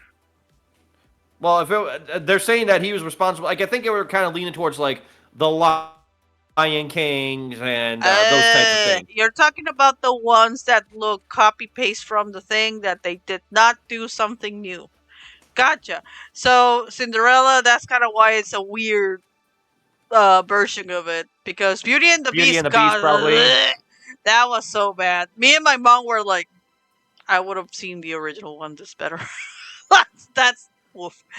Ooh. That was Jon Favreau, though. I mean, Jon Favreau could do a lot of good with a lot of work. The director helps a lot, definitely, and I feel like that's the thing. Yeah. Also, Jon Favreau's a guy who's pushing technology to the limits. Because remember how we got Mandalorian so fast? Yeah. That was because of Jon Favreau going, hey, we can use Unreal and just have one actor on set and then just kind of cut it all together. And Disney, what? Disney said like 2020 Mandalorian season 2. I like the way you think. There's a pandemic going on. We're good. What was it? I think Skull told me, I don't know what time, that apparently the Snow White movie that was apparently coming out is not coming out. I wanted to tell him that he's a fucking liar, because we actually have merch. There's merch, and there's like t-shirts with the design of that girl, because I've seen the girl, the actress, and the new Snow White and the artworks looked like her, so they're still gonna shit on Snow White, people. I'm sorry. I mean, the only thing I kind of have to defend on the live action side is Mulan, just because it pissed off the Chinese government to extreme I never Dreams. saw that one, Drew. I never saw it either, but I just like the fact that it pissed off the Chinese government. Look, I didn't see. Let's see. The only one that I've seen from the whole bunch I said lately is the Little Mermaid, and just for the train wreck. Ugh. I didn't see the Lion King. I didn't see Pinocchio. Jesus Christ, I forgot that came out. Yeah, I remember people trying to tell me like there were people like really working hard to justify that girl in the Little Mermaid. And I'm like, Oh, okay, God. you don't. I'm not one of those guys that's gonna shit on you for this. I don't care actually. Like there are. It's like, is there a new Marvel movie coming out? Are they actually gonna do something good with this? Then I'll give a shit. This stuff, it's not for me. I'm not a kid. I mean, Says the guy excited for superhero movies. I tried to give it a shot because I like mermaids. Does that make sense? It's like my Yes. logic was I like mermaids. Also, that fucking bitch that had the pink hair, I wanted to see her in action. Not gonna lie. That's the entirety of like the 5 seconds that she was there. I was like, okay, so let's go. All But I'm gonna say is, from what I saw of it and what you told me, the fact that Aquaman actually looked like you were underwater and this didn't said volumes. oh yeah, the actually that's the only thing good that I have to say about Aquaman. The hair does look like hair. They're water. Everyone does look wet on this. I have to say this on the Aquaman side of things. What? Like, I was actually down for the first movie. I enjoyed a lot of it until he put on the costume. Until he put on the costume, I'm like, I just can't take a guy seriously wearing that color. Like, that bright orange and green. I'm like, I get it. I get that's the comic book look, but it's like, it looks ridiculous in the comics and it looks worse in live action. I just can't take it seriously. On the fucking new movie, it right out of the gate, the guy says like, I am a fucking guy that talks with fish. That's it. That's all I do, but I'm gonna do the best job ever. Oh God, he knows. That's the thing. I think that's why that movie worked, is because it knew what it was doing, and it's like we're not. It's kind of like Deadpool. It's like you know what to expect, and we don't expect you to expect anything less. Yeah, and that's fine. But he lost me in the first second when the "Born to Be Wild." I mean, oh no. Anyway, my body left. My brain left my body. Like, keep on watching this shit if you want to. I honestly kind of liked what they did with the Snyderverse Aquaman, simply because it was like I liked him when he was in Justice League, because he's like, I don't care. I'm not part of this. I'm just kind of here. I'll take this trident, I guess. Yeah, I gotta do things. I am a drunk person. I don't care. Yeah, but also it's like he kind of had the Aquaman outfit and tattoos and stuff like that, and I'm like, I like that. That makes a lot of sense. Not the bright green or bright orange and green that, like, you know, I can down a plane, just look at me. That's the thing that I like from this one. He has a blue outfit that is like tight and different, and it looks nice. That actually looks good. Like, I like that it's not the orange thing, but for 2 hours he was wearing the other one. But you get where I was. Okay, kind of going with that, so that's good. Dumb. He does look dumb. I'm not gonna lie there. And the suit looks like shit. God bless. Yeah. Anyway. I still remember that line from the first X-Men movie where it's like Wolverine's sitting there and he's got the outfit on. He's like, you guys go out in this shit? And Cyclops is like, well, you prefer yellow spandex? And now we're getting yellow spandex Wolverine.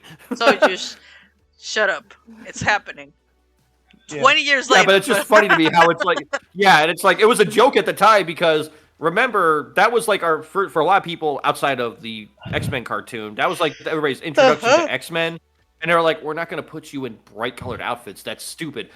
How much of a point? New X-Men, they ditched the colored costumes for a black leather look. And I actually think it looked great. I like the new X-Men era costumes. I like that kind of, like, it's, the things on the comics and everything was of the time, and it's attractive for kids and for people and whatever. They were trying to experiment. It's not a bad thing. Well, also, there was actually a plot reason for it, too. Why? So, oh God, why? Okay, so do you remember there was like the generic outfit that like all X-Men started to wear, like the yellow and the belt and all that stuff? And then as you kind of ranked up, you kind of got like your Wolverine browns or yellows or Cyclops all blue. Yeah. The reason he was, at least on the Wolverine end, is he wore that bright, obnoxious thing because he knew he had a lot of like kids he was mentoring, and he didn't want them to get hurt. So he put that on to draw attention to him. That makes sense. That makes sense. So it's sort of like so when Cyclops put on the blue instead of having the standard issue outfit, it was more like it's kind of like how you do fighter jets, where it's like where it's like the Red Baron because it's the red plane and you want a gun for him, so the other people can work the job. Everybody's gunning for the guy that's the ace, but the people that are doing the heavy lifting are the people that are behind him. Right. That makes sense. So it's kind of that logic. It's like the rank makes you stand out. It's like you earned your rank. Now you can customize yourself and let the grunts do the dirty work. That makes sense. Yeah. Yeah, so your useless knowledge for comics tonight. No, that kind of makes sense now on My Hero Academia. They took the same fucking concept. Like, oh, as long as you go up, you get this. Mm-hmm.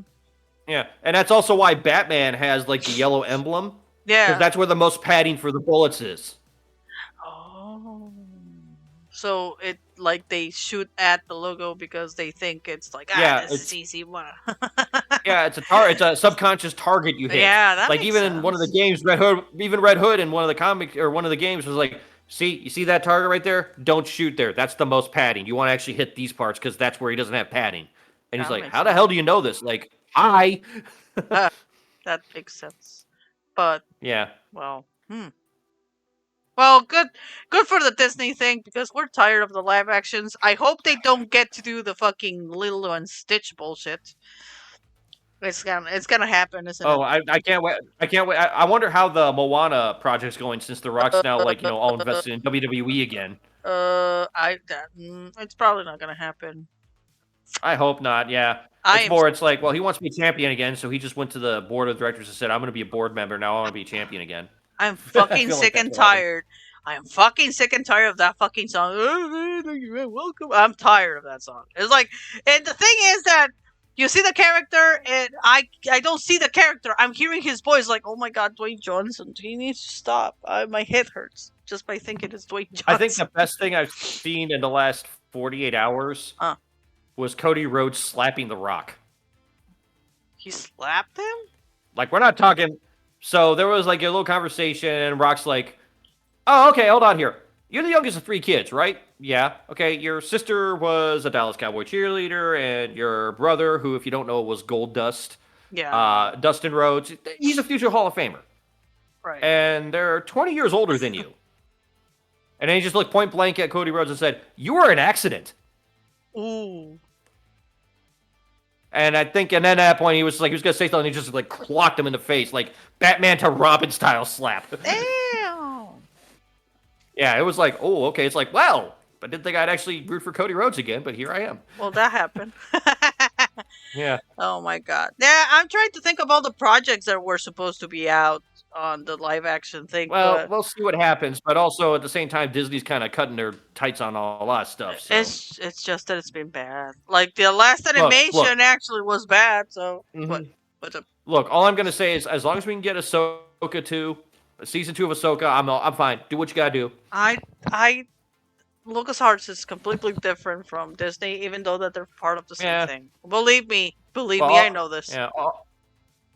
Also, we're going to get X-Men 97, which I'm the guy that's excited for it. I don't need Rogue's ass to excite me. I'm just there. Because apparently the internet must have that ass or something. I don't know. I guess. We had that conversation last week. It's just... I love how people are still cranky on that shit. And I'm like, well, no publicity is bad publicity, so just keep going. People need to touch grass. End of the conversation of that. That's long story short. Or read the source material like I did and enjoy it. It works. Or watch the last episode from our show and see how I think we ranted for an hour of that. Now that I think about it, it wasn't just that. It was like a cascade effect. It was like 2 weeks off, and we were pissed. Yeah. Oh my god. Well, that kind of sucks. Well, no, it's actually a celebration of. I hope they can do something new. I guess. Like animations. I feel like we're gonna be watching the next Tom movie and be like, "Oh, that's why that guy left." Yeah, that's what I think too. Like, you should be doing it before the whole cast dies because have you seen everyone? Everyone looks rough, bro. Yeah. Have a good one, Ghost. Thanks for swinging by. Always good to see you, man. Yeah, take care of yourself. But it's it is what it is. No, I think it's a new movie with a new cast in general. Like I think they're doing a reboot of. Oh God, you need to stop doing that. Okay, whatever. Well, no, I mean honestly, Tron's one of those ones that's like I kind of get it because the second one was trying to kind of like advance it, but that got a little too complex because of like whatever Olivia Wilde's character was and adding that lore to it. And then the dude. Like Let's if you not didn't know, forget the dude. and okay, gotta let go of that first of all, No, because I feel like you're obsessed about that. no. But I think it's like I think Tron Legacy was a little too convoluted. You had to really know what was going on in the first movie to get the second movie.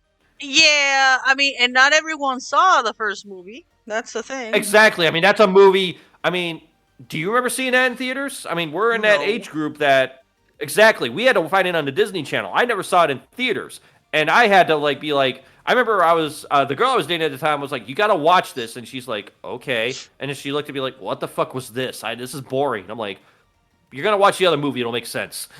I didn't like the first one. It wasn't my type of movie, and I think I saw it because a friend of mine was like, "Let's go see Tron," I guess. And the whole thing about the 3D thing, like, yeah, well, whatever. Honestly, Tron for what it was, the original, I take it for what it is. I mean, there's a lot of groundbreaking stuff that happened with the production of that movie and the effects. You can't take that away from it. Yeah.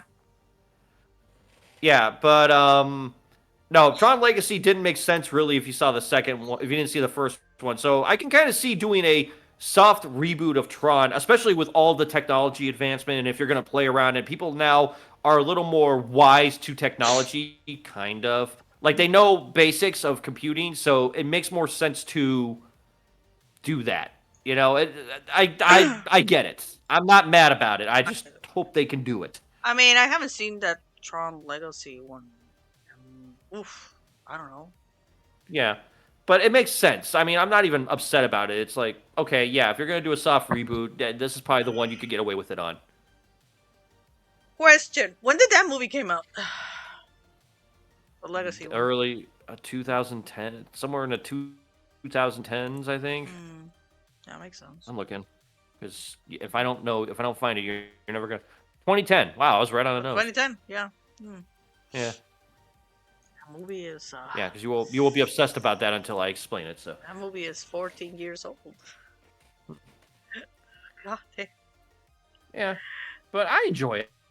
I thought it was good. Yeah, I kind of want to watch it. Really, like, there's been days that I come from work is like I got nothing to watch. I want to. I would watch it on the Blu-ray. I would not watch it on Disney Plus. Obviously, because it's gonna look better 1,000 times. And that's one of those ones that's like I'd be very nervous to buy a 4K version of Tron Legacy because I'm like, I mean, I get it, but that's a little risky. It's gonna not help. Like that's a transfer you have to be very cautious on. Don't you have like the first one and second one? Like you have a combo like that, right? Yeah, I got like a bond. I have like a bundle, and it's like it is a Blu-ray version of the first one, which does clean up rather nicely. But there's actually a great documentary on it about the whole fucking making of the first movie. Like it's like a 2-hour documentary of it. Damn. Yeah. So. Yeah, you gotta be a nerd to like that kind of shit. So I mean, Hey-o. in a good way, Like you kind of need to like that kind of stuff. It's very sci-fi-y. And I remember because my dad told me, like, oh no, I remember when I saw that movie, it just broke my fucking brain because it was like computers and graphics and all that. I mean, yeah, I don't fucking know. That's what I'm saying. It's like it was really groundbreaking for its time. Yeah. Has it aged well? No. No, probably not. No. It's kind of like do you remember did you see the movie The Last Starfighter? Do you remember that one? Oh god. Is that with Quaid? I don't know. It's like basically guy gets recruited because he got a high score on a computer game, and then they just like come pick him up and take him to a spaceship. No, what? Okay, all right. So I saw a video on this the other day. I watched it when I was a kid. It's called The Last Starfighter. Okay. And the concept is literally. Do you remember that episode of Clerks where Randall was playing that pyramid game and building a pyramid, and then they whisked him away to do exactly that in real life? No.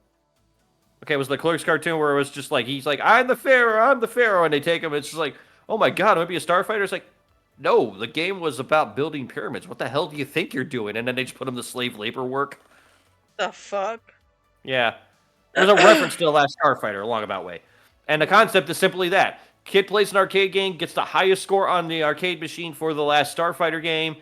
A dude literally shows up and recruits him and takes him to another galaxy and is like, hey, go kill things. Like, that's the entire plot. I wish I could make this up more than I could. That's the basic plot of the fucker. And it was an early pioneer in 3D graphics. And I saw a video of it and I was just like, ooh, that's bad. The guy was like, it's a bad movie, but in the best way possible. It's like, it's just because of age. It's not that the plot is good, the plot is bad. It's just the technology was so advanced at the time, it has become a joke now. Oh, shit. I never seen this movie in my life. It's not anything to break your brain about. It's not anything that it's like, it's a good 80s movie, if that makes sense. It's 1984. It's from 1984, Jesus Christ. But it's a good 80s movie. That's a good way to put it. It's kind of like, it's like if you watch Money for Nothing, the music video by Dire Straits now, it's like, it's a joke. But at the time, it was mind-blowing. It wasn't a joke. I thought that it was always very creative. I don't know. That's just... Well, I'm talking with the CG use. I gotcha. Yeah. Well, like, if you look at it now, it's downright primitive. But at the time that came out, it really blew people's brains. It's like what you see, like, those first Pixar fucking animations. Not Toy Story before. They did, like, a bunch of weird things. And it's like, yeah, I gotcha. Yeah, well, technology has changed so much. I think another common one would actually be Beast Wars. That's a better example of what I'm talking about. I've been seeing how you've been watching that thing, and it's like, damn, that looks rough. I forgot how it does, but the character work and some of the plot is doing a lot of the heavy. Right, gotcha. Yeah, or Reboot is another one. Oh man, retro. Oh my God, no, that was same guys that did Beast Wars did that, hun. Really? Oh my God, no, that's awful. Awful experience. I didn't like that one. You didn't like Reboot? No, I didn't. I liked it. It was, but I was again, for me it was like a Techo thing, so it was like, it was kind of cool for that. It's just that you're a sci-fi guy. Yeah. I mean, also, I think it was kind of like, I remember it kind of being Tron vibe-ish because, like, you know, the game would play and everybody would like lose their shit and the game would drop and they were suddenly in the game. Right. Hey, Rocky. Hey, Rock. Welcome in. You are just we're just talking about old people things.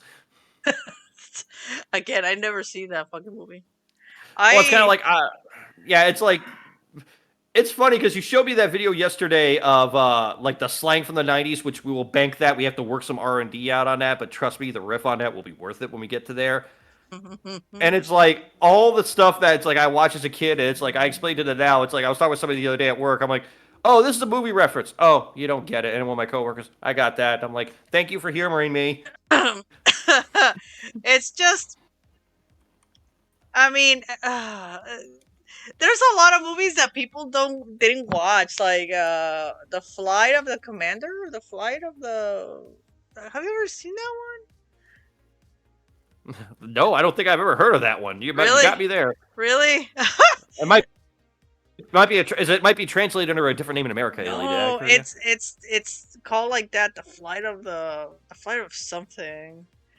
But it's pretty much.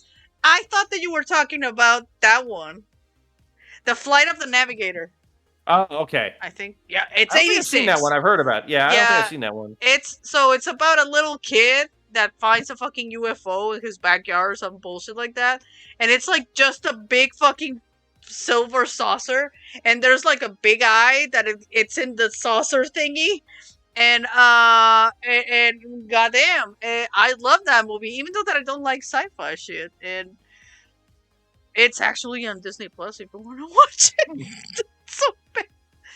That's the one that I remember the most, and I think it's the kid from E.T. Now that I think about it, it's what he was trying to bank. Well, there's another movie. Hey, E.T. I like E.T. Jesus. Yeah, that's good. Oh, what's another oldie but a goodie, I guess. Oh God, we're going down that. We're gonna dig deep. We're gonna dig deep this time, yeah. Oh, and no, it's another kid. It looks like him. Sarah Jessica Parker is on this. Jesus Christ. And Paul Rubens. Before War Games, okay. Because didn't those two meet on War Games, Broderick and her? I think so. Oh yeah, Paul Rubens is the guy that does the voice of the little alien. forgot about bad CGI and just a bad movie in general. What? The Lawnmower Man. Oh my god, that's a great flick. What's wrong with you? That. Yeah, it's because Pierce Brosnan's doing the lifting. Let's be fair. Oh my god, that's just horrible CGI. That's just. Oh, yeah. Oof. Remember they made the sequel, and you're like, "What the fuck is There's this?" a sequel. I didn't know there was a sequel. Oh, it was. Oh, you think the CG was bad in that first one? I somehow it downgraded in the later years. Jesus de Veracruz. That sounds awful. And it's sad because isn't it a Stephen King story? Isn't it? I think it's one of those $1 Million Baby ones. Like he just kind of gave them out, and it's just like whatever. Here, have it. I don't know what Yeah. I'm doing. I'm No, drunk. because if you don't know, he did a lot of like short story Yeah. concepts, Mhm. and he called them $1 Million Babies because what usually happened is he would like give the rights away to like a film person for like $1, and would get like a recoup on investment. Uh-huh. And the best example of $1 Million Baby is Shawshank Redemption. That was a short story by him. That guy. That's like the big one. Ooh. I didn't know that. Yeah. Yeah, he wrote a short story of the Shawshank Redemption, and I forget the guy. It was Frank Davenant. Is that the guy that did that? Yeah, Frank Darabont. He bought the rights for the film for $1, and like I said, I think King gets a nice kickback from it. That's why he calls it $1 Million Baby. And if it doesn't work, it doesn't work. And that one definitely worked. Yeah, no, that's a great movie. That's a great movie right there. What was another one? Wasn't not The Running Man? That's the one I'm thinking of. Wasn't that a King one? I think so, yes. Yeah. That one was actually really good. That was fun. It's like there's movies that is like, oh, this is good, this is fun. It's so dumb. Like, oh well. I'm actually kind of The Running Man. If they wanted to do a remake of that, could actually be a very good remake in this day and age. Hell yeah. I feel like very politically and everything. Like if you want to do a good thing with it, you can do a good thing with it. Yeah, and he just who you get to be the bad guy or the guy that hosts. Ryan Seacrest. Terrible. Because he's just that vanilla, bland. Put him in anything and he'll work. It's perfect for that type of host. I repeat, I kind of want to see that the Sam Raimi one. You know, the one that I told you about. Oh yeah, the boy or whatever. Yeah, I need to see that boy one. who destroyed the planet. Yeah. Where Bob Belcher's his voice. I was like, yeah, you're never gonna know what fucking voice he has in his brain to me. What voice? Oh my god, it's a Bob Burgers guy. It's great. Yeah, it's great. Erling Archer.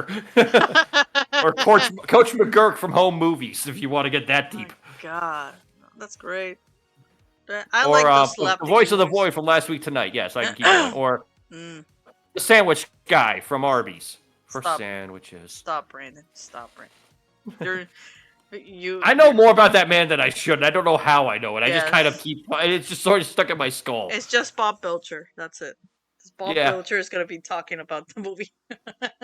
The best thing is if they made a sequel and they had like a female like protagonist and it's Louise. Oh, it's Louise with his voice. Like, oh my god. No, not Linda. I'm talking to the girl. I'm talking shit. to the The psychotic voice. Oh my god, with the screaming and shit. And it's like the nicest girl ever, and it's just like.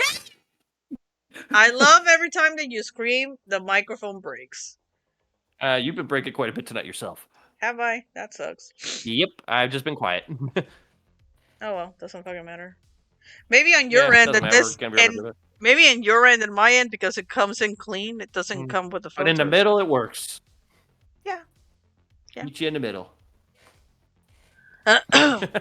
Wow, that sounded really cheesy. So that gives me a sign that we need to kind of start wrapping up. I'm feeling. Okay. Once more, because we did promos at the top of the show. Neo Virgil's party is tomorrow night. If you guys are Tekken players, go sign up for that. We have Lively Luna's tournament next Saturday, I think. Oh, that is St. Patrick's Day. Huh. Forgot about that. Sunday is St. Patrick's. Yeah, next Sunday. Sunday. And also, if you guys are into podcasts, make sure you check out Rockagots Gaming in the Basement. That's got new episodes as of every Friday for Season 3. I believe some indies are coming up for that soon also, so just take care of that. Check on the start of the chat for the links. Yeah. What do you got going on this week, Illy? Existing, I guess. Are you actually going to do anything on the stream? What? You going to do something on stream? Well, I was kind of thinking about doing something tomorrow, but it's gonna depend on how we do things with the Oh yeah, the invasion Battle thing. of 503. Yeah, Yeah, so it will depend on that. yeah. But I'm planning on doing some art stream on Monday for sure because Monday is my day off. Mm-hmm. Uh, if everything works out, because I have a date with a friend this week, Mm-hmm. maybe on Wednesday I'll do another stream of gaming, or Mm-hmm. because Elden Ring needs to have my screaming again in ASMR, I guess. Trying to get to that enemy that I'm like avoiding like the plague. So maybe Mm-hmm. that's plans for this week for me for the moment. Okay. How about you? Sounds good. Well, hopefully I'll be able to play something this week because I feel like all week we've been trying to do things and it just blew up in our faces. Pretty much. Yeah, so it's not lack of trying. I did some Tekken the other day. Rank at the Gates of Hell. Very nice Hellblazer reference, if I say so myself. Um, the new Contra game comes out this week. Oh, okay, you said that. Yeah, so I don't know. Maybe if I grab that, maybe you and me do some co-op, and we can make action hero Oh, puns. you're inviting me to your party, huh? You're always welcome. You just choose not to show up. Well, the problem is that I wake up at fucking 4 in the Yeah. morning. Well, you got no excuse because next weekend you're off. So maybe we will, huh? Sure. Yeah. Sure. Yeah. Begrudgingly, I can tell. I want to be Other the than Rambo that, guy. oh, you will. I have no doubt about that. I'll be the Hulk Hogan guy who's going, that don't work for me, brother. Take this spread shot. Okay, guy. Okay, sounds good. Yeah. What you gonna do when Contra runs wild on you? I'm I gonna, don't know. I'm gonna watch First Blood this week so I can have my references right. I'm gonna cry. honestly, be creative. Be creative on this. Don't just do First Blood. Throw a Why? little Rocky in.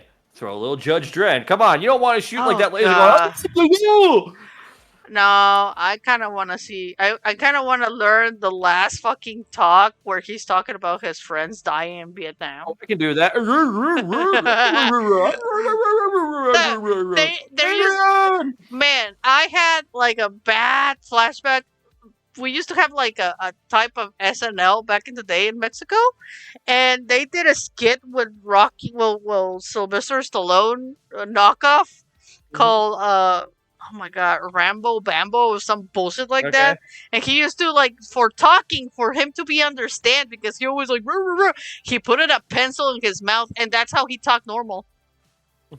Which is Wow. hilarious. I'm sorry, but it was hilarious. The best of that was they had like what if action, like a Family Guy did a thing. It's like what if action heroes didn't have action movies, and they had like a scene where it was like Stallone and Schwarzenegger on a boat. I think they're like trying to do like some like book from like the Shakespearean era or something. What the hell? And it's like they start translating it, and then it just turns into like audible gibberish to the point that the translation its captions put question marks.